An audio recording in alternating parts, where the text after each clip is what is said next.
Have you noticed that different people pronounce things in different ways? Sometimes it's just because of our local dialects that we've got different emphases, but sometimes it is just catches you out. I was talking to someone the other day and they were just talking to me about the problem that children have during puberty. And the emphasis coming on the end of that word really took me by surprise. I had to stop and think, what are they talking about at the moment? And yeah, I know the way I pronounce it is puberty. I'm probably swallowing some letters that should be pronounced in some people's eyes. But you know, when you come to some verses in the Bible, where you place the emphasis can make a huge amount of difference. And there's a verse I want to read to you because I think that the emphasis here could go in any direction, but I want to bring a particular emphasis on it for you today. It's actually in Colossians 3, where Paul is talking about how slaves should behave, how masters should behave, how different people in his day should actually be living. And this is what it says in verse 23. Whatever you do, work at it with all your heart, as working for the Lord, not for human masters.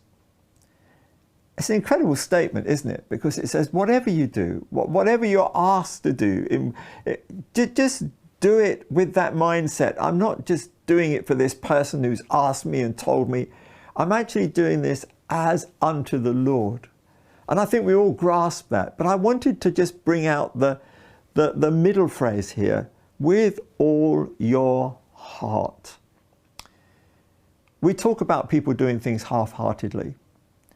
And you know, if we're not keen on something, that is exactly what we do. We do it, but we do it so that we've, as it were, just scraped through.